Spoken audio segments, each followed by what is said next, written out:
Hey guys, welcome to Free Coding. In this video, we are going to learn about list comprehension in Python. List comprehension is nothing but it provides you a simpler way of creating a new list from the existing list or from the items that are present in an already defined list.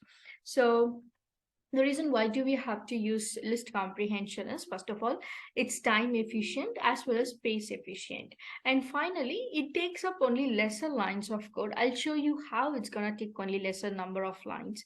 So this is how the syntax goes.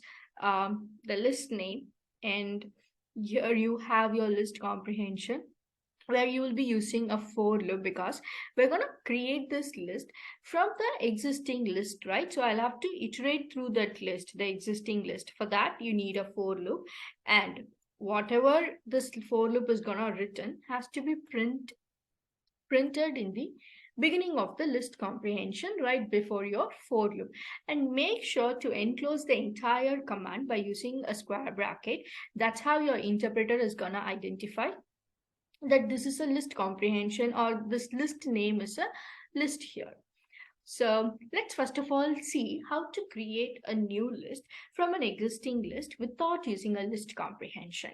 So I have a list called num list here, which is storing numbers, few set of numbers. And in the next line, I have created an empty list. The name is new list here. And what I'm gonna do is I'm gonna pick an item from this num list and store it in the or add it in this new list. For that, I'll have to iterate through this num list, right? I have to take one item from there and add it to new list. Take up the second item, add it to the new list. So for I in num list, iterating through it. So as long as there are items in num list, the loop is gonna keep repeating. And in the next line, or what it is gonna repeat is adding that item to this new list. In order to add an item to that list, or especially when you want to add an item to an empty list, you can use the method called append here. So new list dot append and pass that item using this parenthesis. All right. So append is nothing but a method, list method that would add the item at the end of the list. So when you have an empty list, you obviously go with append method. That's a simpler one. And finally, after adding all the items, we are going to print this new list here. There you go. Now see, I'm going to do the same example with list comprehension here, and look how simple it is. Because I don't need an append method here, I can simply enclose the entire code with just a set of square brackets. So I have a list called numbers here, and I have a new list called num. Okay, and to which I'm assigning this list comprehension. So what I'm gonna do is I need a for loop because I'll have to pick every item from this numbers and add it to this num, technically iterating through the list. So for x in numbers, so as long as there are items in numbers, the loop is gonna repeat, and I'm gonna add x at the beginning. This indicates that I'm adding that item to the list. Since I'm enclosing entire code with a square bracket, it is gonna be a list here. So if I print num here, so it has printed all the items from numbers to num here, or added all the items from numbers to num. And the same output we got in the previous example. But as you can see, it has taken up lesser number of lines, right? I've just coded this in one line, where here I've used 3 lines of code instead going with a single line. So that's a lot of time saving as well as space saving. Finally, a lesser number of code. So I have another example here. This time, I'm going to take out items from a string and add it to a new list as an item. Gonna take a substring and add it as an item to this new list. So name is the variable here. I have hello everyone, welcome, and new list is a list because I'm enclosing it with a square bracket here for x in name. So as long as there are characters or substrings in name, the loop is gonna repeat. But I'm not simply gonna add all the characters. As you can see here, I have an if statement. That's right. You can have an if statement inside a list comprehension. So if x is equivalent to e, which means I'm gonna add only e from this name, which is hello everyone, welcome. So x is just gonna be e here. So let me run this, and you can see output of this new list is nothing but just, you know, e's that I've pulled out from this name. So there are 5 e's in name variable. So in the next example, what I'm gonna do here is, we know we can use a for loop, we can use an if statement as well. But here, I'm gonna use nested loop here. Nested loop in the sense having a loop inside another loop. So I have defined 2 variables here, or 2 lists here. One is colors, other one is shapes. So I want the output to be like this. So in colors, I have red and green. In shapes, I have circle and rectangle. So I want the output to be red circle, red rectangle, green circle, green rectangle. All right. Now let's see how we can code this. So I've created the list called new list here. All right. And here I'm going to return it as a couple of list, because or list of tuples, because I'm gonna print an item from colors and then print another item from shapes. One item from each of the list that I have here. So obviously I'll have to return it as a tuple. Every item has to be a tuple here. So x comma y. So getting into the loop for x in colors. So first of all, I need color here because I'm going to print color and then a shape. So x is going to be the color for y in shapes.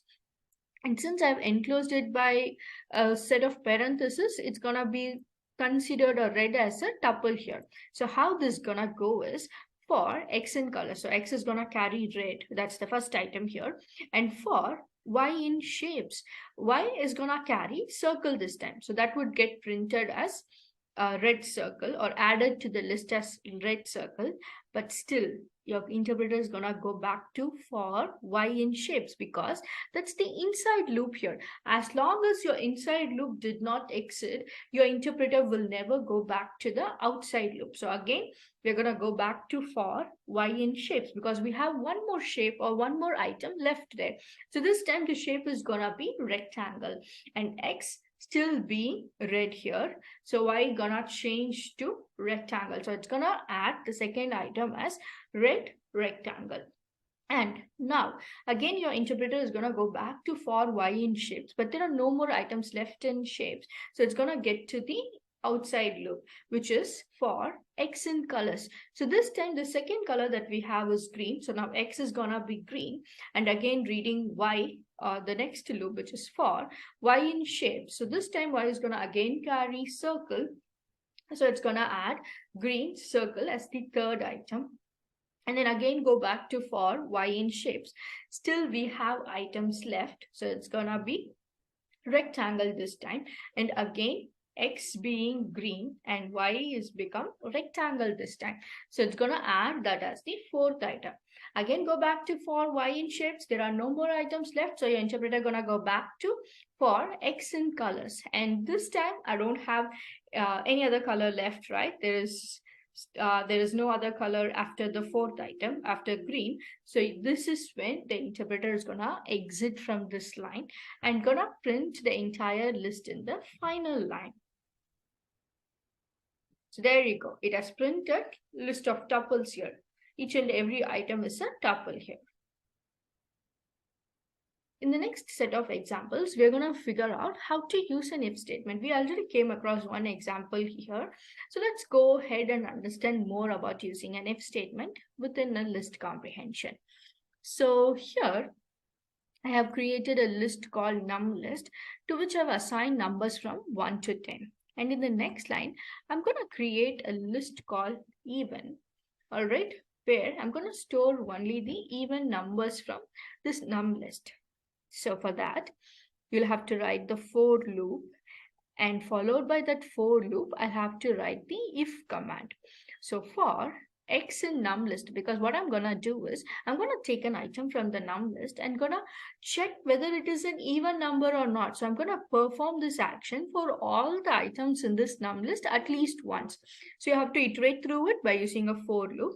And if x is divisible by 2, this is how you're gonna figure out whether a number is divisible by 2 or not, or that's how you're going to figure out whether it's an even number or not. So only if this condition is satisfied, that number will get added to the list here. No matter in your list comprehension what command you have, whether you're going to have an if statement or else statement or an for loop, does not matter. The item finally that is going to get added to this list should come in the beginning here. So if I run this, you can see it has added only the even numbers. And the next example, I'm just gonna create a list called even odd, which is gonna store range of numbers from 1 to 11. That's nothing but 1 to 10.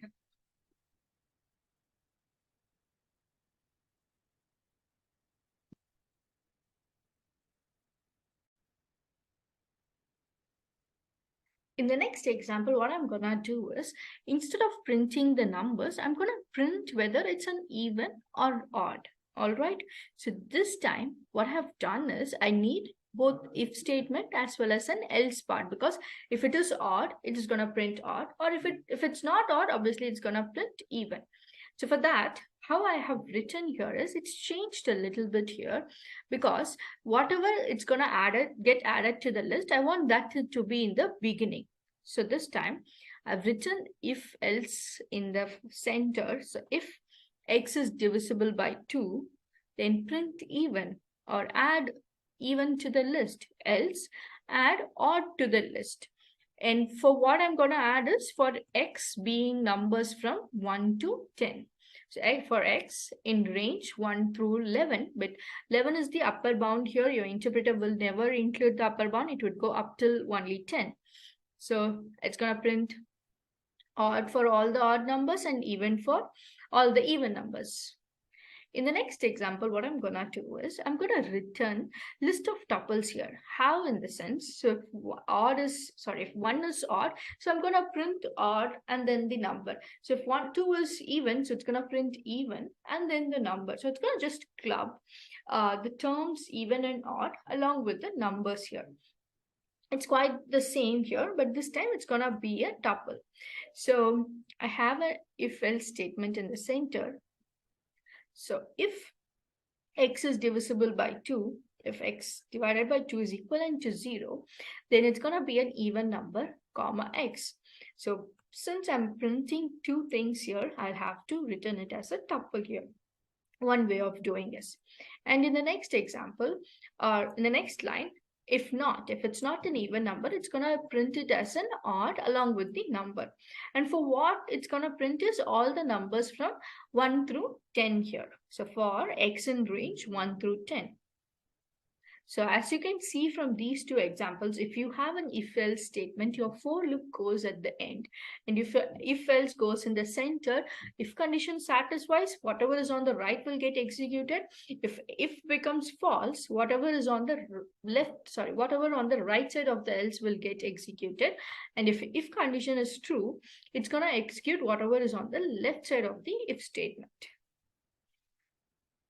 Now, a final example on how you can write nested if statement. So nested if is nothing but it's like using AND operator with two conditions. So I have num in range 100, which means 0 through 100. All right, it's not gonna include 100. So if num is divisible by 5, if num is divisible by 10. This means I want both the conditions to satisfy in order to get or add that num to this list. So it has to be divisible by 5 as well as by 10. So the numbers that are divisible by 5 and 10 from 0 to 100 are 10, 20, 30, 40, 50, 60, 70, 80, and 90 along with 0 in the beginning. There you go. With this, we have come to an end of this, list comprehension. We'll see you in the next video with a different concept.